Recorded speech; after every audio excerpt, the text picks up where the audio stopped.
సంవత్సరాల తరబడి ఎన్ని మందులు వాడినా మీ మోకాల నొప్పులు తగ్గట్లేదా? ప్రాణ పెయిన్ క్లినిక్ లో అత్యాధునిక చికిత్స. నమస్తే, నేను Keshav. Welcome to Suman TV.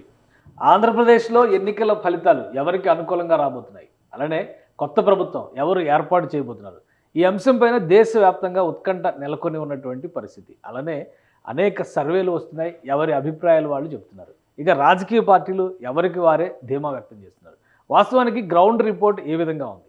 గత ఎన్నికల అంచనాలతో పోల్చి చూసినప్పుడు కేకే సర్వే సంస్థ ఇచ్చినటువంటి డేటా కొంతవరకు యాక్యురేట్గా వచ్చింది అనేటువంటి అభిప్రాయం. అలానే ఆ సంస్థ ఇచ్చినటువంటి డేటా ఇప్పుడు ఉన్నటువంటి పరిస్థితుల్లో ప్రీ పోల్ సర్వేలో ఏ విధంగా ఉంది? ముఖ్యంగా జిల్లాల వారీగా ఏ జిల్లాలో ఎవరికి పట్టుంది, కూటమికి ఉన్నటువంటి గెలుపు అవకాశాలు ఏంటి, వైఎస్ఆర్సీపీ వేసుకున్నటువంటి అంచనాలు ఏంటి, ఈ అంశాలను విశ్లేషించేటువంటి ప్రయత్నం చేస్తుంది సుమన్ టీవీ. అందులో భాగంగానే కేకే మనతో ఉన్నారు. కేకేతో మాట్లాడదాం. కేకే సర్వీస్ ఫౌండర్ కేకే గారు, నమస్కారం. నమస్తే అండి. ఈస్ట్ గోదావరి జిల్లా, ఉమ్మడి తూర్పు గోదావరి జిల్లా గురించి మాట్లాడాల్సి వస్తే, అంటే దానిలో కూడా కొంత డీటెయిల్గా మనం చెప్పాల్సి వస్తే మీరు ఏమంటారు? మొత్తం 19 నియోజకవర్గాలు ఉన్నాయి. సో ఎవరెవరు కంటెస్ట్ చేస్తున్నారనేది మనం చూద్దాం. ఓవరాల్గా ఈ జిల్లా రిపోర్ట్ కేకే సర్వేస్ ఏంటి? అంటే మనం ఉమ్మడి మాట్లాడుకుంటున్నాం కాబట్టి సార్, ఉమ్మడి తూర్పుగోదావరి జిల్లా గురించి అంటే 19 నియోజకవర్గాలు ఉమ్మడిలో వస్తాయి కాబట్టి ఓవరాల్గా రాష్ట్ర వ్యాప్తంగా ఏదైనా జిల్లా గురించి క్యూరియాసిటీ ఎక్కువ ఉంటుంది, లేదా జనసేన కూటమి బలంగా కాంబినేషన్ వర్కౌట్ అవుతుందని, లేదా వర్కౌట్ అవ్వకుండా చేయాలని వైఎస్ఆర్సీపీ కానీ టోటల్గా మొత్తం అన్ని పార్టీలు కలిసికట్టుగా పనిచేసిన జిల్లా, ఇంట్రెస్ట్ ఉన్న జిల్లా ఏదంటే ఉమ్మడి జిల్లానే సార్. మీరు వీడియోస్ కూడా చూడండి, ఏ వీడియోకైనా ఉన్నటువంటి రీచ్ పక్కన పెడితే తూర్పుగోదావరికి ఉన్న జిల్లా అటెన్షన్ ఎక్కువ డ్రా కూడా చేస్తుంది ప్రజల వైపు నుంచి, అటు నాయకులు. ఈస్ట్ గోదావరిలో వేవ్ ఎటుంటే అటు ఏదో గవర్నమెంట్ ఫామ్ అవుతుందని అంటే మొత్తం ఉభయ గోదావరి జిల్లాలో ఎందుకంటే 15 + 19 34 నియోజకవర్గాలు ఎక్కువ గెలుచుకుంటే వాళ్ళకి అడ్వాంటేజ్ ఉంటుందని మనకు ఎక్కువ డేటా చెప్తుంది ప్రీవియస్. ఈస్ట్ గోదావరి జిల్లాకి అదే ప్రాధాన్యం ఉంది. ఇప్పుడు ఆంధ్రప్రదేశ్లోనే కాదు, ఉమ్మడి ఆంధ్రప్రదేశ్లో కూడా అత్యధిక నియోజకవర్గాలు, అత్యధిక జనాభా ఉన్నటువంటి జిల్లా ఇది. మొత్తం 19 నియోజకవర్గాలు ఉన్నాయి. ఈ 19 నియోజకవర్గాల్లో ఎవరెవరు బరిలో ఉన్నారు రెండు పార్టీల తరఫున, అంటే కూటమి తరఫున అలానే అధికార పార్టీ తరఫున ఒకసారి విశ్లేషించేటువంటి ప్రయత్నం చేద్దాం. తూర్పుగోదావరి జిల్లాలో మొత్తం 19 నియోజకవర్గాలు ఉన్నాయి. ముందుగా అందులో తుని నియోజకవర్గం నుంచి ప్రారంభిద్దాం. Dadisetti Raja present YSRCP MLA, sitting MLA, మంత్రి. సో ఇప్పుడు ఆయన మళ్ళీ తుని నియోజకవర్గం నుంచే బరిలో నిలుస్తున్నారు. అలానే యనమల దివ్య తెలుగుదేశం పార్టీ అభ్యర్థిగా కూటమి తరపున బరిలో నిలుస్తున్నారు. వాస్తవానికి తుని నియోజకవర్గం యనమల ఫ్యామిలీకి కంచుకోట అనే అభిప్రాయం ఉండేది. అయితే గత 2 ఎన్నికల్లో యనమల ఫ్యామిలీ ఇక్కడ ఓటమి పాలైనటువంటి పరిస్థితి. యనమల రామకృష్ణుడు ఇక్కడ నుంచి రిప్రజెంట్ చేశారు. గత 2 ఎన్నికల్లోనూ ఆయన సోదరుడు యనమల కృష్ణుడు పోటీ చేసి ఓటమి పాలైన పరిస్థితి. ఇప్పుడు ఆయనకు టికెట్ ఇవ్వలేదు కాబట్టి నెక్స్ట్ జనరేషన్ లీడర్షిప్ యనమల దివ్య రామకృష్ణుడు గారి కూతురికి టికెట్ ఇచ్చారు. అందుకనే యనమల రామకృష్ణుడి సోదరుడు వైసీపీలో కూడా జాయిన్ అయ్యాడు. కాబట్టి ఇక్కడ ఈక్వేషన్ ఏ విధంగా ఉండబోతోంది? తూర్పుగోదావరి జిల్లాలో తొలి నియోజకవర్గం తుని అనుకుంటే నెక్స్ట్ మరో నియోజకవర్గంలో పరిస్థితి ఏ విధంగా ఉందో కూడా ఒకసారి చూద్దాం. మొత్తం 19 నియోజకవర్గాల్లో ప్రతిపాడు నియోజకవర్గం ఇక్కడ నుంచి చూస్తే వరుపుల ఫ్యామిలీనే పోటీలో ఉన్నటువంటి పరిస్థితి. ప్రజెంట్ వరుపుల సుబ్బారావు వైఎస్ఆర్సీపీ నుంచి ఎమ్మెల్యేగా ఉన్నటువంటి నాయకుడు, మళ్ళీ ఆయనే బరిలో దిగుతున్నారు. ఇక తెలుగుదేశం కూటమి నుంచి వరుపుల సత్యప్రభ బరిలో నిలుస్తున్నారు. తెలుగుదేశం పార్టీ తరఫున అభ్యర్థిగా నిలబడుతున్నారు, కూటమి మద్దతు కలిగినటువంటి అభ్యర్థి. ఇక మరో నియోజకవర్గం ఇదే ఉమ్మడి తూర్పుగోదావరి జిల్లాలో పరిశీలించి చూస్తే కనుక పిఠాపురం నియోజకవర్గం అత్యంత కీలకమైనటువంటి నియోజకవర్గం. ఇది దేశవ్యాప్తంగా అటెన్షన్ తీసుకొచ్చిన నియోజకవర్గం. దీనికి ప్రధానమైనటువంటి కారణం జనసేన అధినేత పవన్ కళ్యాణ్ జనసేన పార్టీ తరఫున పిఠాపురంలో బరిలోకి నిలవడం. ఇక వంగ గీత వైఎస్ఆర్సీపీ నుంచి ఇక్కడ పోటీ చేస్తున్నారు. వంగ గీత గతంలో పిఠాపురం నుంచి 2009లో ఎమ్మెల్యేగా గెలిచారు. ప్రస్తుతం కాకినాడ ఎంపీగా ఉన్నారు. సో సామాజిక వర్గ పరంగా కూడా ఇద్దరికి ఒక బలమైనటువంటి పోటీ వాతావరణం ఉంటుందనేటువంటి అంచనా వేస్తున్నారు. ఈ నేపథ్యంలోనే పిఠాపురం నియోజకవర్గం దేశవ్యాప్తంగా ఆకర్షణీయమైనటువంటి నియోజకవర్గంగా మారింది. ఎక్కువ బెట్టింగ్లు కూడా ఈ నియోజకవర్గం మీద నడుస్తున్నాయి. ఇక మరొక నియోజకవర్గం ఉమ్మడి తూర్పుగోదావరి జిల్లా పరిధిలో ఉన్నటువంటి నియోజకవర్గాలను ఒకసారి పరిశీలిద్దాం. అనపర్తి నియోజకవర్గం. ఈ నియోజకవర్గం ఉమ్మడి అభ్యర్థిగా మిత్రపక్షం బీజేపీకి వెళ్ళినటువంటి నియోజకవర్గం ఇది. ఇక్కడ చివరి నిమిషం వరకు నాటకీయ పరిణామాలు జరిగినాయి. నల్లమిల్లి రామకృష్ణారెడ్డి ఫైనల్గా తెలుగుదేశం నేత, ఆయన బీజేపీలో చేరి బీజేపీ గుర్తు మీద అనపర్తి నుంచి బరిలో ఉన్నారు. అంతకు ముందర శివకృష్ణరాజుకి ఇచ్చారు బీజేపీ అభ్యర్థిగా, తర్వాత ఉపసంహరించుకున్నారు. ఇక doctor Suryanarayana Reddy sitting MLA YSRCP నాయకుడిగా ఆయన ఉన్నారు. ఇక మరొక నియోజకవర్గం మనం చూస్తే కనుక కాకినాడ అర్బన్ నియోజకవర్గం, రాష్ట్ర వ్యాప్తంగా ఆసక్తి ఉన్నటువంటి నియోజకవర్గం. ఇక్కడ నుంచి ద్వారంపూడి చంద్రశేఖర్ రెడ్డి వైఎస్ఆర్సీపీ నుంచి సిట్టింగ్ ఎమ్మెల్యేగా ఉన్నటువంటి నాయకుడు. అయితే పవన్ కళ్యాణ్ వర్సెస్ ద్వారంపూడి చంద్రశేఖర్ రెడ్డి ఇష్యూ వచ్చిన ప్రతిసారి కూడా హైలైట్స్లో నిలిచినటువంటి నియోజకవర్గం. ఇక్కడ నుంచి తెలుగుదేశం పార్టీ అభ్యర్థిగా వనమాడి వెంకటేశ్వరరావు పోటీ చేస్తున్నారు. కొండబాబు అంటారు ఈయన్ని. ఆయన తెలుగుదేశం పార్టీ నుంచి కూటమి అభ్యర్థిగా బరిలో నిలుస్తున్నారు. ఇది అర్బన్ నియోజకవర్గంలో ఉన్నటువంటి ఫ్యాక్టర్. ఇక మరొక నియోజకవర్గం పరిస్థితి కూడా చూద్దాం. ఇదే ఈస్ట్ గోదావరి జిల్లాలో ఉన్నటువంటి రామచంద్రాపురం నియోజకవర్గం. ఇక్కడ నుంచి పిల్లి సూర్యప్రకాష్ వైఎస్ఆర్సీపీ అభ్యర్థిగా పోటీ చేస్తున్నారు. వాసంశెట్టి సుభాష్, ఇద్దరు కూడా young leaders. Pilli Subhash Chandrabose family నుంచి నెక్స్ట్ జనరేషన్ లీడర్గా సూర్యప్రకాష్ బరిలో నిలుస్తున్నారు. ఇక్కడ యాక్చువల్గా అయితే సిట్టింగ్ ఎమ్మెల్యేగా ఉన్నటువంటి వ్యక్తిని ఆయన నియోజకవర్గాన్ని మార్చారు. వాసంశెట్టి సుభాష్ తెలుగుదేశం పార్టీ అభ్యర్థిగా ఇక్కడ బరిలో నిలుస్తారు. ఇది రామచంద్రాపురం రికార్డ్ అయితే నెక్స్ట్ నియోజకవర్గాన్ని కూడా మనం చూద్దాం. ఓవరాల్గా ముమ్మిడివరం నియోజకవర్గం నుంచి పొన్నాడ సతీష్ వైఎస్ఆర్సీపీ నాయకుడు, సిట్టింగ్ ఎమ్మెల్యే, ఆయన బరిలో నిలుస్తున్నారు. ఇక దాట్ల సుబ్బరాజు టీడీపీ అభ్యర్థిగా కూటమి తరపున ఇక్కడ పోటీలో నిలుస్తున్నారు. ఇక మరొక నియోజకవర్గాన్ని చూద్దాం మనం. తూర్పుగోదావరి జిల్లా పరిధిలో ఉన్నటువంటి మరో నియోజకవర్గం అమలాపురం ఎస్సీ రిజర్వ్డ్ నియోజకవర్గం. ఇక్కడ పినిపే విశ్వరూప్ ఎమ్మెల్యేగా అమలాపురం నుంచి రిప్రజెంట్ చేస్తున్నారు వైఎస్ఆర్సీపీకి. ప్రస్తుతం మళ్ళీ ఆయనే సిట్టింగ్ ఎమ్మెల్యే వైఎస్ఆర్సీపీ అభ్యర్థిగా బరిలో నిలుస్తున్నారు. ఇది వాస్తవానికి జనసేనకు వెళ్తుందని అందరూ అనుకున్నారు, కానీ ఫైనల్గా తెలుగుదేశం పార్టీకి వచ్చింది.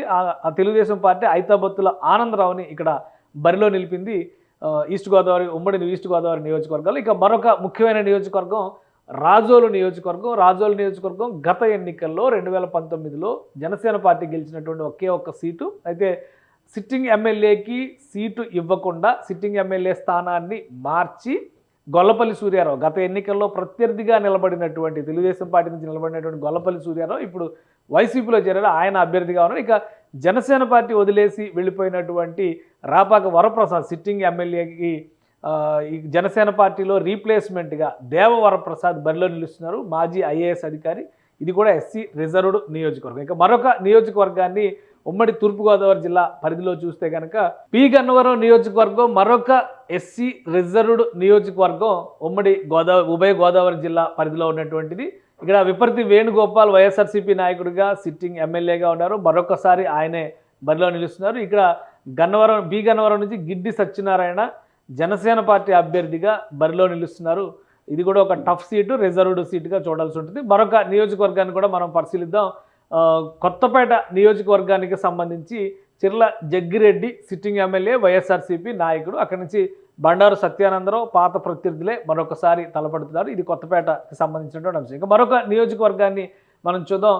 మండపేట నియోజకవర్గానికి సంబంధించి Vegulla Jogeswara Rao sitting MLA Telugu Desam party అభ్యర్థిగా మరొకసారి ఆయనే బరిలో నిలుస్తున్నారు కూటమి తరపు నుంచి. ఇక వైఎస్ఆర్సీపీ నుంచి తోట త్రిమూర్తులు బరిలో నిలుస్తున్నారు. గత ఎన్నికల ముందర ఒక కేసుకు సంబంధించి కొంత జంజాటాన్ని ఎదుర్కొన్నటువంటి నాయకుడు. మరి ప్రజాభిప్రాయం ఏ విధంగా ఉంటుందో చూడాలి. ఇది మండపేటకి సంబంధించినటువంటి పిక్చర్. ఇక మరొక నియోజకవర్గాన్ని ఉమ్మడి తూర్పుగోదావరి జిల్లా పరిధిలో పరిశీలించేటువంటి ప్రయత్నం చేద్దాం. రాజానగరం నియోజకవర్గం జనసేన పార్టీ అభ్యర్థి ఇక్కడ బత్తుల బలరామకృష్ణ బరిలో నిలుస్తున్నారు. జక్కంపూడి ఫ్యామిలీ నుంచి సిట్టింగ్ ఎమ్మెల్యే జక్కంపూడి రాజా మరొకసారి తన అదృష్టాన్ని పరీక్షించుకోబోతున్నారు. బత్తుల బలరామకృష్ణ జనసేన పార్టీ అనౌన్స్ చేసినటువంటి మొదటి లిస్టులో ఉన్నటువంటి నాయకుడు. సో అక్కడ ప్రజాభిప్రాయం ఏ విధంగా ఉంటుందనేది కూడా ఇక్కడ ఆసక్తికరంగా ఉన్నటువంటిది. రాజమండ్రి పార్లమెంటరీ స్థానం పరిధిలో ఉన్నటువంటి అసెంబ్లీ నియోజకవర్గం ఇది. ఇక మరొక నియోజకవర్గం ఉమ్మడి తూర్పుగోదావరి జిల్లా పరిధిలో చూస్తే కనుక రాజమండ్రి అర్బన్. ఇక్కడ అభ్యర్థులు మారినటువంటి పరిస్థితి. వాస్తవానికి గత ఎన్నికల్లో ఈ తెలుగుదేశం పార్టీ సీటు ఆదిరెడ్డి భవానీ గెలిచింది. ఇప్పుడు ఆమె భర్త ఆదిరెడ్డి వాసు తెలుగుదేశం పార్టీ తరఫున కూటమి అభ్యర్థిగా బరిలో నిలుస్తున్నారు. ఇక మార్గాని భరత్ రాజమండ్రి ఎంపీగా ఉన్నటువంటి వ్యక్తి రాజమండ్రి అర్బన్లో అసెంబ్లీకి వైఎస్ఆర్సీపీ తరఫున బరిలో నిలుస్తున్నారు. ఇది కూడా ఆసక్తికరమైనటువంటి కంటెస్ట్ కింద మనం చూడాల్సి ఉంది. ఇక మరొక నియోజకవర్గం ఉమ్మడి తూర్పుగోదావరి జిల్లా పరిధిలో చూస్తే కనుక రాజమండ్రి రూరల్ నియోజకవర్గం.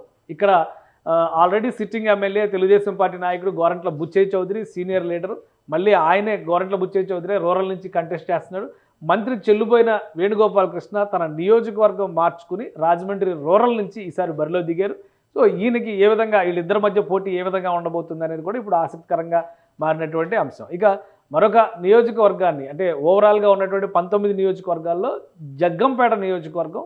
ఇది కూడా కీలకమైనటువంటి నియోజకవర్గం. తోట నరసింహం వర్సెస్ జ్యోతుల నెహ్రూ. కాపు సామాజిక వర్గానికి సంబంధించినటువంటి కీలకమైన నేతలు. జ్యోతుల నెహ్రూ తెలుగుదేశం పార్టీ నుంచి కూటమి అభ్యర్థిగా బరిలో నిలుస్తున్నారు. ఇటువైపు చూస్తే కనుక తోట నరసింహం వైఎస్ఆర్సీపీ నుంచి బరిలో నిలుస్తున్నారు. ఇది ఓవరాల్గా మొత్తం 19 నియోజకవర్గాల్లో ఉమ్మడి తూర్పుగోదావరి జిల్లా పరిధిలో ఉన్నటువంటి మరొక నియోజకవర్గం, ఒక రిజర్వ్డ్ నియోజకవర్గం, ఎస్టీ రిజర్వ్డ్ నియోజకవర్గం ఉంది. రంపచోడవరం నియోజకవర్గం, వాస్తవానికి ఇది జిల్లాల బదలాయింపులో భాగంగా అరకు పార్లమెంటరీ స్థానంలోకి వెళ్ళినటువంటి నియోజకవర్గం. కానీ ఉమ్మడి తూర్పుగోదావరి జిల్లాలో ఉన్నటువంటి నియోజకవర్గం. ఇక్కడ సిట్టింగ్ ఎమ్మెల్యేగా నాగులపల్లి ధనలక్ష్మి మరొకసారి వైఎస్ఆర్సీపీ నుంచి బరిలో దిగుతున్నారు. మిరియాల శిరీష టీడీపీ నుంచి కూటమి అభ్యర్థిగా బరిలో నిలుస్తున్నారు. సో ఇది కూడా ఒక ఆసక్తికరమైనటువంటి పోటీ. ఆమె ఒక అంగన్వాడీ టీచర్కి కూటమి పోటీ చేసేటువంటి అవకాశం కల్పించింది. ఆల్రెడీ సిట్టింగ్ ఎమ్మెల్యేకి సంబంధించి కొన్ని ఆరోపణలు ఉన్నాయి. అనంతబాబు ఎమ్మెల్సీ ఇష్యూ సంబంధించి ఆమె కూడా ఆరోపణలు ఎదుర్కొన్నారు. సో ఇక్కడ ప్రజాభిప్రాయం ఏ విధంగా ఉంటుందనేది మనం చూడాల్సింది. ఇది మొత్తం 19 నియోజకవర్గాలకు సంబంధించినటువంటి ట్రాక్ రికార్డ్. కేకే, ఇప్పుడు మీరు ఏం చెప్తారు? గత ఎలక్షన్స్లో చూస్తే అప్పుడు ఎలా ఉంది? మీరు చేసినటువంటి ప్రీపోల్ సర్వేకి సంబంధించి ఉమ్మడి తూర్పుగోదావరి జిల్లా మరొకసారి డిసైడింగ్ ఫ్యాక్టర్ అయితే ఎలా ఉన్నాయి మీ అంచనాలు? అంటే ప్రీపోల్ మనం చేసినప్పుడు, అంటే లాస్ట్ ఎలక్షన్స్లో ఆబ్వియస్లీ మెజారిటీ స్థానాలు వైఎస్ఆర్సీపీ కైవసం చేసుకుంది సార్. ప్రీపోల్లో మనం తూర్పుగోదావరి వరకు చెప్పింది సార్. మొత్తం 19 నియోజకవర్గాల్లో 13 ఖచ్చితంగా కూటమి గెలుచుకుంటుంది అనేది చెప్పాను సార్. ఒక్క నియోజకవర్గం మాత్రమే వైఎస్ఆర్సీపీ కాన్ఫిడెంట్గా గెలుచుకునే నియోజకవర్గం ఉందని, మిగతా 5 నియోజకవర్గాలు అంటే 19లో మిగతా 5 నియోజకవర్గాలు నువ్వా నేను అనుకున్నది టఫ్ ఫైట్ ఉంది. ఇదేది చెప్పలేమని ఇప్పటికి కూడా కాన్ఫిడెంట్గా చెప్పగలిగేదంటే ఒకసారి ఆలోచించే బేరీ చేస్తాం కదా సార్. దాంట్లో మనీ ఫ్యాక్టర్ కానీ, క్యాండిడేట్లు కానీ, క్యాస్ట్ ఈక్వేషన్స్ కానీ, లేకపోతే ఓట్ బ్యాంకింగ్ తర్వాత వరకు అంటే దాని ముందు 2 నెలల నుంచి అంటే ఎలక్షన్స్ ముందు వరకు ప్రీపోల్ వరకు జరిగిన నెంబరే ప్రీపోల్ ముందు చెప్పాం. అప్పటి వరకు చివరి కాదు, అప్పటి నుంచి 2 months చేసుకుంటూ కరెక్ట్గా ఎలక్షన్స్ ముందు వరకు చెప్పిన నెంబరు. సో అవన్నీ బేరీ చేసుకుంటామని చెప్తున్నాం కాబట్టి ఇప్పటికీ స్టిల్ మేము we are standing on the same line, same point ఏదైతే చెప్పామో. ఖచ్చితంగా 13 నియోజకవర్గాలకి ఒక్క నియోజకవర్గం కూడా కూటమి తగ్గదండి. ఇప్పుడు ఒకటి మీద పెంచుకుంటుందా, ఇంకోటి పెంచుకుంటుందా, 2 పెంచుకుంటుందా, 3 పెంచుకుంటుందా, ఈ 5లో ఎన్ని తీసుకుంటుంది అనేది మన పోస్ట్ పోల్ జూన్ 1 సాయంత్రం 5 గంటలకి పబ్లిక్గా చెప్పాలి. అంటే మీరు చెప్పిన దాంతో ఒక చిన్న పాయింట్ ఏంటంటే 2019 ఫ్యాక్టర్ని కనుక ఒకసారి మనం గమనించి చూస్తే 2019లో వైసీపీ గెలిచినటువంటి సీట్లు మొత్తం అసలు ముందు టీడీపీ గెలిచిన సీట్లు లెక్కేస్తే మనకు వైసీపీ క్లారిటీ చాలా క్లియర్ పిక్చర్ వచ్చేస్తుంది అనమాట. అంటే మొత్తం మీద 6 సీట్లు మాత్రమే గెలిచింది టీడీపీ. అంటే టీడీపీ 6 సీట్లు అంటే 19 సీట్లో మొత్తం 13 సీట్లు. మీరు వేసినటువంటి లెక్క కంప్లీట్ రివర్స్ ఉంది. ఇప్పుడు కంప్లీట్ ఇక్కడ రివర్స్ ఉంది సార్. ఇక్కడ మటుకు ఈ 6 సీట్లు ఇక్కడ కాదు సార్. ఓకే, ఇది కాదు. అంటే ఎందుకు అంత వన్ సైడెడ్ గా ఎందుకు చెప్తున్నారు? ఇప్పుడు చాలా డౌట్స్ ఉన్నాయి. అంటే చూసే ప్రేక్షకులకు కూడా కొన్ని సందేహాలు ఉన్నాయి. అసలు కేకే సర్వే ఎందుకు చేశారు, మరి ఇంత వన్ సైడెడ్ ఫిగర్స్ ఎందుకు చెప్తున్నారు? అసలు కేకే సర్వేస్ మనం ఫస్ట్ నుంచి డే 1 నుంచి ఫాలో అయ్యేకి అందరికీ తెలుసు. లాస్ట్ టైం ఫాలో అయిన వాళ్ళకి ఇది ప్రజలను ఉద్ధరించేదానికో లేదా ప్రజలు యూట్యూబ్ కోసం చేసింది కాదు. మనం ఇక్కడ కొంతమంది ఎమ్మెల్యేలు అప్రోచ్ అయ్యి సార్ మనం విలేజ్ వారీ రిపోర్ట్ ఇస్తామండి లేదా మండల వారీ రిపోర్ట్ ఇస్తామండి అని చెప్పి, అంటే ఇప్పుడంటే బ్రాండింగ్ ఉంది కాబట్టి కేకే సర్వీస్ అని తెలుసు, ఫస్ట్ నుంచి చెప్తున్నాను. సో అప్రోచ్ సో మాకు విలేజ్ వారీ రిపోర్ట్ ఇవ్వండి అంటే విలేజ్ వారీ రిపోర్ట్ ఇచ్చినప్పుడు ఆ విలేజ్ వారీ రిపోర్ట్ డీటెయిల్గా ఇచ్చి దాంట్లో ఈ 15 విలేజ్లు మీకు టైట్గా ఉందండి, వైసీపీ వాళ్ళకి ఇచ్చినా టీడీపీ వాళ్ళకి ఇచ్చినా మా క్లయింట్ గెలవాలని ఉద్దేశం 100% ఇచ్చేస్తాం. ఈ 15 విలేజ్లు మీకు డిఫరెన్స్ కలెక్ట్ చేసుకుంటే తెలుస్తారండి, ఈ మండలంలో వీక్ ఉన్నారు, ఈ మండలంలో బాగున్నారంటాం. At the same time village వారీగా రిపోర్ట్ ఇచ్చినప్పుడు ఆ అమౌంట్తో చుట్టుపక్కల నియోజకవర్గాలు కూడా శాంప్లింగ్స్ తీసుకోవడం జరుగుతుంది. ఎందుకంటే మనం బ్రాండింగ్ చేయాలంటే 175 నియోజకవర్గాలు చేయాలి, కానీ మాకు ఈ జిల్లాలో ఈ 4-5 ఆర్డర్లు వచ్చాయి కాబట్టి ఈ 4-5 వాటి గురించి మేము చెప్పగలం, మిగతా వాటి గురించి మాకు ఐడియా లేదంటే ఒప్పుకోరు కదా. సో తక్కువ శాంపుల్స్ అయినా ఒక శాంపిల్ తీసుకోవాలంటే కూడా ఎక్స్పెండిచర్ ఆబ్వియస్. అందుకే ఇప్పుడు నాకు అదే పెద్ద ఆశ్చర్యం ఏంటంటే ఎవరైనా ఇప్పుడు మీరు యూట్యూబ్స్లో బయట చూసేవాళ్ళు వీళ్ళు గెలిచేస్తారు వాళ్ళు గెలిచేస్తారని చెప్తారు. అఫ్కోర్స్ మామూలుగా ఇప్పుడు మనకు టిఫిన్ షాప్లో తినేది బాగుందో లేదో చెప్పొచ్చు, మనకు చేయాల్సిన రావడం అవసరం లేదు. సో అట్లాగే జనరల్గా అంచిన మూడ్ని లేకపోతే ఓట్ బ్యాంకింగ్ని కూర్చొని కుల సమీకరణాలు ఈ ఊర్లో ఎంతమంది ఉన్నారని ఇక్కడ కూర్చొని కూడా చెప్పొచ్చు. సో మనది ఆ సెక్షన్ కాదు కాబట్టి ప్రొఫెషనల్గా చేసుకుంటాం కాబట్టి ఇది ఉంటుంది. దాంట్లో బయటపడ్డవి ఇలా పబ్లిక్కి మనకు ఆ బ్రాండింగ్ ఇమేజ్ కూడా పెంచుకోవాలి కాబట్టి ఓపెన్గా చెప్తున్నాం, డిస్కస్ చేస్తున్నాం. వీళ్ళు గెలవాలని వీళ్ళు ఓడాలని 100% మాకు ఎటువంటి దాని మీద ఆసక్తి లేదు. వీళ్ళు గెలిస్తే అద్భుతాలు చేస్తారు, వీళ్ళు ఓడిపోతే అమ్మో అని బాధపడాల్సిన అవసరం మాకు లేదు. కానీ అంటే ఒకటి ఇక్కడ ఇప్పుడు ఉన్నటువంటి సీట్ల సినారియోని చూస్తే కనుక మొత్తం ఈ 10 సీట్లలో 3 సీట్లు జనసేన పార్టీకి వెళ్ళిపోయినాయి. ఇక్కడ చూస్తే ఇందులో ఉన్నటువంటి 9 సీట్లలో జనసేన పార్టీకి 3 సీట్లే, మరొక 3 సీట్లు జనసేన పార్టీకి వెళ్ళినట్లు లెక్క. అంటే జనసేన ప్లస్ బీజేపీ కలుపుకొని చూస్తే కనుక మనకి అంటే మొత్తం 6 సీట్లు. మీరు చెప్పిన లెక్క ప్రకారం చూస్తే కూడా 19 సీట్లో 6 సీట్లు మిత్రపక్షాలకు ఇచ్చేసింది తెలుగుదేశం పార్టీ. అంటే 13 సీట్లో తెలుగుదేశం పార్టీ కంటెస్ట్ చేస్తుంది. తెలుగుదేశం పార్టీ కంటెస్ట్ చేస్తున్న 13 సీట్లు గెలిచేస్తుంది అనేటువంటి అభిప్రాయం. నేను చెప్పిన 13 సీట్లు కూటమికే సార్. కూటమి ఓవరాల్ టీడీపీ అనే సీట్. జనసేన 5 సీట్లలో పోటీ చేస్తుంది, బీజేపీ 1 సీట్లో పోటీ చేస్తుంది. అప్పుడు అలాంటప్పుడు ఈ లెక్కలు అంటే ఓటు ట్రాన్స్ఫర్మేషన్ అనేది ప్రాపర్గా జరగలేదు. పైగా ఇప్పుడు మీరు చెప్పిన లెక్క చూస్తే కనుక ఒకే ఒక నియోజకవర్గం అనపర్తిని ఒక ఉదాహరణగా తీసుకొని చూద్దాం. చివరి నిమిషం వరకు అభ్యర్థి ఎవరు, ఏ పార్టీకి ఆ సీట్ వెళ్తుంది అనేటువంటి దాని క్లారిటీ లేదు. ఇప్పుడు ఫస్ట్ సపోజ్ ఇక్కడ టీడీపీ పోటీ చేస్తుంది సార్. ఓకే, మనం ఓపెన్గా కూడా ఇంతకుముందు డిస్కస్ చేసాం. ఇప్పుడు ఈ కన్ఫర్మ్ సీట్లు ప్లస్ ఇది ఒకటి తీసుకుందాం అనుకోండి సార్. ఇక్కడ అలా అని చెప్పి అట్ ది సేమ్ టైం ఇక్కడ టీడీపీ పోటీ చేస్తుందా, బీజేపీ పోటీ చేస్తుందా? మినిస్టర్ ఆల్రెడీ చాలా స్ట్రాంగ్ పర్సన్ అనేటువంటి అభిప్రాయం ఉంది. కాన్స్టిట్యున్సీలో యనమల ఫ్యామిలీ వీక్ అయింది, ఎందుకంటే యనమల కృష్ణుడు బయటకు వచ్చేసి. సో నిన్న మొన్నటి వరకు అసలు యనమల రామకృష్ణ ఉన్నదే ఆయన అనేటువంటి అభిప్రాయం. స్ట్రాంగ్ నెట్వర్క్ ఉంది మామూలుగా, ఆయన ఓట్ బ్యాంక్ టర్న్ చేసుకోవడం కానీ, ఫ్యామిలీ నుంచి వాళ్ళు వస్తున్నారు కాబట్టి ఎప్పటి నుంచో. సో వాళ్ళ నెట్వర్క్ ఫర్ ఎగ్జాంపుల్ తీసుకుందాం, ఇదనే కాదు. సో ఇక్కడ టీడీపీ పోటీ చేస్తుందా, వైసీపీ పోటీ చేస్తుందా, బీజేపీ పోటీ చేస్తుందా, జనసేన పోటీ చేస్తుంది సార్. తూర్పుగోదావరి జిల్లాలో కూటమి కంప్లీట్గా 99% ఓట్ బ్యాంకింగ్, 100%లో 99% ట్రాన్స్ఫర్ అయింది సార్. ఏ ఓట్ బ్యాంకింగ్ అయితే ఎక్స్పెక్ట్ చేసుకొని వాళ్ళు కూటమి కట్టారో అది ద బెస్ట్ ఫిగర్స్ మీకు రాష్ట్రం మొత్తం మీద తూర్పుగోదావరి జిల్లాలో కనబడుతుంది. ఓకే, అసలు కూటమిలో సఖ్యత లేదు, మేనిఫెస్టోలో ఫోటో లేదు, బీజేపీ సరైనటువంటి రీతిలో సహకరించలేదు, ఇట్లాంటి విమర్శలన్నీ వస్తున్నాయి. మోడీ గారు వచ్చి సభ పెట్టింది కూడా కేవలం అటు నర్సాపురం జిల్లా, నర్సాపురం ఎక్స్పెక్ట్ చేశారు. ఓన్లీ ఇటు పార్లమెంట్ పరిధిలో చూస్తే కనుక రాజమండ్రి పార్లమెంట్ అంటే తూర్పుగోదావరి జిల్లా పరిధిలో ఒక సభ జరిగింది అంతే కదా, క్యాంపెయిన్ జరిగింది. సో ఇంత పర్ఫెక్ట్ గా ఓట్ ట్రాన్స్ఫర్ అయింది మనం చెప్పడానికి క్లారిటీ ఏంటి, ఏముంది? ఒకటి సార్, మేము మాకు క్లారిటీ ఏంటంటే విలేజ్ వారీగా తీసుకుంటుంటాం కదా సార్. ఓవరాల్గా విలేజ్ వారీగా తీసుకున్నప్పుడు మళ్ళీ మన పోస్ట్ పోల్ మెయిన్ జరిగినప్పుడు ప్రీ పోల్కి పోస్ట్ పోల్కి మారిందని ఎలా చేస్తామంటే మండలంలో 2 విలేజ్లు తీసుకుంటాం. తీసుకొని ఇంతకుముందు ఆ ఎమ్మెల్యే గారికి ఇచ్చిన రిపోర్ట్లో కరెక్ట్గా ఉందా లేదని వెరిఫై చేసుకుంటాం. లేదు 10% వేరియన్స్ ఉంది అనుకోండి, దాని అప్లైస్ టు మండలం, దాని అప్లైస్ టు 4 మండలాలు, దాని అప్లైస్ టు నియోజకవర్గం వస్తే మాకు ఒక నెంబర్ వస్తుంది. పోస్ట్ పోల్ అంటే మేము చేసేది ఎగ్జిట్ పోల్ కింద రాదు, ఎగ్జిట్ అంటే బయటకు వచ్చేటప్పుడు చేసేది. సో టెక్నికల్ ఇది రాంగ్. సో పోస్ట్ పోల్ మనం 4 రోజులు 5 రోజులు టైం తీసుకునే చేస్తాం ఆబ్వియస్గా అది. సో ఆ విధంగా చుట్టుపక్కల నియోజకవర్గాలు మనం చేసినాయి, దాని ఈక్వేషన్స్గా ఉన్న నియోజకవర్గాలు తక్కువ శాంపుల్స్లో టైట్ ఫైట్లో ఉన్నాయి చేసుకుంటూ వెళ్తున్నాం. సో ఇలా బయటపడుతుంది. కాదు జనాలకు అర్థమయ్యేటట్టు లాంగ్వేజ్లో చెప్పాలి అంటే ఓవరాల్ కూటమి గెలుపు ఇక్కడ జగన్మోహన్ రెడ్డి గారు కూటమికి అందిస్తున్నటువంటి గెలుపు ఓవరాల్గా. అంటే ఏ ఫ్యాక్టర్ మార్చినా మిస్టేక్స్ వల్ల ఇప్పుడు లాస్ట్ టైము కూడా ఒక ఆబ్వియస్లీ కూటమి అంటే టీడీపీ వద్దనుకున్న ఫ్యాక్టర్ ఉంది. But at the same time 50% Jaganmohan Reddy గారు కూడా ఒక ఛాన్స్ ఇద్దామని ఒక ఫ్యాక్టర్ 50% అటు ఇటు బ్యాలెన్స్డ్ ఫ్యాక్టర్. అంటే మీరు ఈ నెంబర్స్ని అర్థమెటిక్లో డివైడ్ చేస్తే మాకు నెంబర్స్లో బ్యాలెన్స్ కనబడుతుంది. ఎమోషనల్ని మనం అర్థమెటిక్లో కన్వర్ట్ చేసుకోవాలి కాబట్టి డేటా సైన్స్లో. ఇప్పుడు వచ్చేసరికి మనం చంద్రబాబు కూడా ఒక ఛాన్స్ ఇవ్వాలి అన్న ఛాన్స్ కాదు, ఎక్కువ నో అనుకునే ఛాన్సెస్ ఎక్కువ పడుతున్నాయి. దట్ డజంట్ మీన్ దట్ అట్లనే వైఎస్ఆర్సీపీకి లేవని కాదు, 40%, 30% ఖచ్చితంగా మాకు వైఎస్ఆర్సీపీ కావాలనుకునే వ్యక్తులు కూడా ఉన్నారు. బట్ ఈ మెజారిటీ మీకు 50 నుంచి 60కి వెళ్ళిపోయినప్పుడు ఇలాంటి జిల్లాల్లో అందులో కాపు ఓట్ బ్యాంకింగ్ బలంగా ఉన్నప్పుడు ఇంకా ఎక్కువ ఫ్యాక్టర్స్ దాని మీద. అంటే ఆ యాంగిల్లో చూస్తే ఇక్కడ పిఠాపురంలో పవన్ కళ్యాణ్ పోటీ చేయడం అనేది ఈస్ట్ గోదావరి జిల్లాలో ఒక బలమైనటువంటి చేంజ్ కి, లేదంటే మీరు చెప్పినటువంటి నంబర్ కి 13 అని చెప్తున్నారు మీరు కదా, 13 కూటమికి కన్ఫర్మ్ గా వస్తాయి. కన్ఫర్మ్ ఒక్క సీటు కూడా 10,000 మెజారిటీ అని ఒక లెక్క చెప్పారు. అట్లాంటి మెజారిటీ సీట్లే సార్. మీకు ఇంకా మెజారిటీ గురించి అడుగుతున్నారు కాబట్టి సార్, జగన్మోహన్ రెడ్డి మెజారిటీ కంటే కూడా రాష్ట్ర వ్యాప్తంగా దాదాపుగా 10 నియోజకవర్గాల్లో మెజారిటీ కూటమికి ఎక్కువ ఉంటాయి.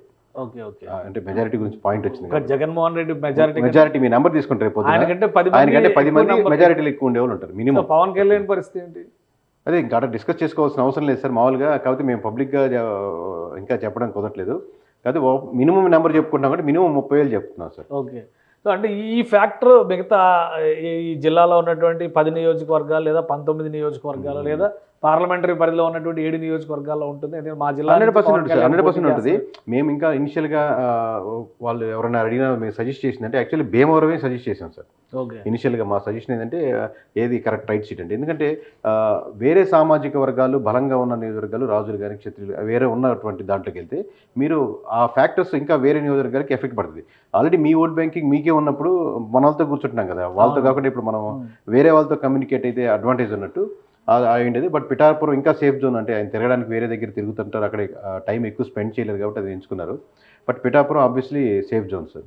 సో మీరు ఫైనల్గా అంటే ఇప్పుడు ఈ 13 నియోజకవర్గాలు అనేటువంటి ఫ్యాక్టర్ అంతా కూడా ప్రీ పోల్లో వచ్చినటువంటిది. Pre poll post poll consider చేసుకొని చెప్తున్నాం సార్. బట్ పోస్ట్ పోల్ అనేది జూన్ పోస్ట్ పోల్ అదే పోస్ట్ పోల్లో లేదా ఈ ఓటింగ్ డే రోజు జరిగినటువంటి పరిణామాలు వీటన్నిటిని దృష్టిలో పెట్టుకొని చూస్తే ఫైనల్ నంబరు స్టిల్ అదే ఉందా మీరు చెప్తున్నటువంటి? 100% ఒక్క స్టెప్ కూడా తగ్గేది లేదు సార్ 13లో. మీకు మొత్తం 19లో సార్ ఇక్కడ రాస్తుందండి 19లో ఇప్పుడు మనం 13 అన్నాం. ఓకే 1 5 టఫ్ ఫైట్ లేదు సార్. ఈ 5లో 1 గెలుచుకుంటుందా 2 గెలుచుకుంటుందా అంతే సార్ డిస్కషన్. ఓకే మహా అంటే ఇంకోటి పోనీ అది కూడా అసలు ఇప్పుడు వేవ్ ఉందా రాష్ట్రంలో? ఒక వేవ్ క్లారిటీ వేవ్ లేదు సార్. కానీ మీకు ఎవరికైనా అర్థం కావాల్సింది ఏంటంటే ఇన్ని సీట్లు చెప్తున్నారు, వేవ్ లేకుండా ఎలా ఉంటుంది? వేవ్ అంటే ఇప్పుడు యాంటీ కూడా ఒక వేవ్ సార్, ఒక వద్దనుకునేది కూడా ఒక వేవ్. ఒక పోయినసారి వచ్చిన దాంట్లో ఒక 10% వద్దనుకున్న సెక్షన్ పెరిగింది అనుకోండి, అది పలు కారణాలు వల్ల రోడ్లు కావచ్చు, లిక్కర్ కావచ్చు, ఎంప్లాయీస్ కావచ్చు, కాపు గ్యాదరింగ్ కావచ్చు, అమరావతి ఇష్యూస్ కావచ్చు, లోకల్గా ఉన్నటువంటి ఆక్వా రైతుల మీద కరెంట్ రేట్లు ఛార్జెస్ పెరగడం కావచ్చు, సోషల్ మీడియాలో అవతల పార్టీల వాళ్ళు సక్సెస్ఫుల్గా చేసిన విధానాలు కావచ్చు, ఈ రకరకాల ఫ్యాక్టర్స్ మీద 1% యాడ్ అయినప్పుడు మీకు 10% అన్నప్పుడు మీకు huge difference of vote banking కనబడుతుంది. దట్ డజంట్ మీన్ దట్ పూర్తిగా వైఎస్ఆర్సీపీ తుడుచుకోపోయింది కదా. లాస్ట్ టైం 23 సీట్లే వచ్చాయి టీడీపీకి. That doesn't mean that TDP తుడుచుకోపోయిందని కాదు కదా. పర్సంటేజ్ పెరిగినప్పుడు మీకు ఓట్ల శాతం చాలా. ఇక్కడ వచ్చే డౌట్ ఏంటంటే ఎక్కడ వేవ్ లేదంటున్నారు, కూటమిలో సఖ్యత లేదంటున్నారు, మొత్తం అన్ని కలిపి మళ్ళీ లెక్క చెప్పేటప్పటికి వచ్చేసరికి మీరు చెప్తున్న ఫిగర్స్ చాలా హెవీగా కనిపిస్తుంది. 100% సార్. అది స్వీపింగ్ మోడ్ లో కనిపిస్తుంది. ఇప్పుడు ఈస్ట్ గోదావరిలో వెస్ట్ గోదావరిలో కలిపి స్వీప్ చేస్తే government form east Godavari almost sweep లెక్క చెప్తున్నారు. ఈస్ట్ గోదావరి వెస్ట్ గోదావరి రెండు కలిపిన సింగిల్ డిజిట్ దాటదు సార్ వైఎస్ఆర్సీపీ. రెండు కలిపి చూసినా అంటే 30 కలిపి చూసినప్పుడు 34 నియోజకవర్గాలు వస్తున్నాయి. 34 నియోజకవర్గాలు అంటే అటు అంటే ఈస్ట్ లో 19 అటు 15 9 దాటదు.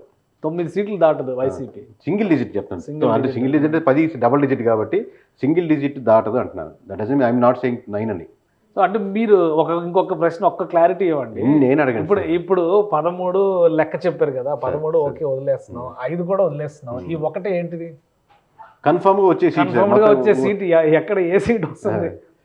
అదే సార్ ఒకటి చెప్తాను సార్. మామూలుగా 1 5వ తారీఖు అది ఉంచుతాం సార్. అది కూడా డేటా అప్పుడే క్లారిటీ ఇస్తాం సార్. కన్ఫర్మ్ చెప్పేస్తాం కదా సార్. మనం కూటమి గెలుస్తాం నంబర్ మాత్రం చెప్తున్నారు, ఎవరు ఎక్కడ ఎలా వస్తారు అనే దాని మీద. ఆ నెంబర్ మాత్రం ఇప్పుడు టఫ్ ఫైట్ లో ఉన్నటువంటి వేరియేషన్ అంటే ఎన్ని ఓట్ల మార్జిన్ విషయంలో మీరు టఫ్ ఫైట్ లో ఇప్పుడు ఈ అది సార్ ఈ టఫ్ ఫైట్ అని ఒక 5000 ఉన్నాయి సార్. మామూలుగా 5000 అటు ఇటుగా ఉన్నాయి. 1000 అంటే అది 4000 కావచ్చు. ఇప్పుడు ఈ 5 కూడా మెజారిటీ సెక్షన్స్ 10,000 దాటేస్తున్నాయి సార్. మీకు రేపు పొద్దున్న రిజల్ట్స్ తర్వాత చూస్తుంటే 13 నియోజకవర్గాల్లో 1-2 సీట్లు అయితే మిగతా 10,000 దాటిన ఉంటాయి మొత్తం ఓవరాల్గా. రిజల్ట్స్ మీరు వెరిఫై చేసుకోండి. మనం 97 వస్తుందని చెప్పాం కదా కూటమికి.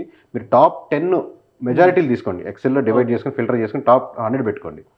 టాప్ 100 నియోజకవర్గాల్లో 5-10 సీట్లు కూడా వైఎస్ఆర్సీపీ సీట్లు ఉండవు. టాప్ 100 మెజారిటీ ఫిల్టర్గా చేసుకుంటే. Okay right. థ్యాంక్ యూ కేకే. ఇది ఈస్ట్ గోదావరి పైన వస్తున్నటువంటి రిపోర్టు. అంటే ప్రీ పోల్ సర్వేని పోస్ట్ పోల్లో కొంత డేటాని కన్సాలిడేట్ చేసిన తర్వాత కేకే సర్వేస్ చెప్తున్నటువంటి మాట ఏంటంటే 13 చోట్ల పక్కగా కూటమి గెలుస్తుంది. మొత్తం 19 సీట్లు అంటే ఆల్మోస్ట్ ఒక స్వీపింగ్ వేవ్ లాంటి వాతావరణం కనిపిస్తుంది అని చెప్పని అంటున్నారు. ఇది కంప్లీట్గా వాళ్ళు గ్రౌండ్ నుంచి సేకరించినటువంటి సమాచారం ఆధారంగా ఇస్తున్నటువంటి డేటా. అలానే రాష్ట్రంలో ఏం జరగబోతోంది, ఏ జిల్లాలో ఎవరిది పైచేయి కాబోతుంది అనేటువంటి అంశం పైన సామాన్య ప్రజానేకం నుంచి రాజకీయ నాయకుల వరకు ప్రతి ఒక్కరిలో ఒక ఆసక్తి ఉంది. కాబట్టి దానికి సంబంధించినటువంటి విశ్లేషణను అందించేటువంటి ప్రయత్నం మాత్రం సుమన్ టీవీ చేస్తుంది. ఈ డేటా సేకరణ కానీ దాని అనాలిసిస్ కానీ మొత్తం దాని రెస్పాన్సిబిలిటీ అంతా కూడా కేకే సర్వీసే తీసుకుంటుంది. సో ఈస్ట్ గోదావరిలో వచ్చినటువంటి ఫిగర్స్ ఈ విధంగా ఉంటే గవర్నమెంట్ ఫామ్ చేయడానికి వీలైనంత ఎక్కువగా స్కోప్ ఎన్డీఏ కూటమికే ఉండే అవకాశం, అంటే టీడీపీ జనసేన బీజేపీ కూటమికే ఉండేటువంటి అవకాశం ఉందని కేకే సర్వీస్ చెప్తుంది. ఇవన్నీ కూడా కేవలం ప్రస్తుతం ఉన్నటువంటి పరిస్థితుల రీత్యా చెప్పినటువంటి గణాంకాలు మాత్రమే. ఎగ్జిట్ పోల్స్కి సంబంధించినటువంటి రిపోర్ట్ జూన్ 1వ తేదీన వస్తుంది. Accurate report, actual report June 4వ తేదీన చూడబోతున్నాం. సో వాటికి అనుగుణంగా ఈ అంచనాలు ఉంటాయా లేదా అప్పుడు కూడా విశ్లేషించేటువంటి ప్రయత్నం చేద్దాం. ఇది special discussion. Keep watching. Suman టీవీలో మీ పర్సనల్ అండ్ బిజినెస్ ప్రమోషన్స్ కోసం కింది నెంబర్కి కాంటాక్ట్ చేయండి.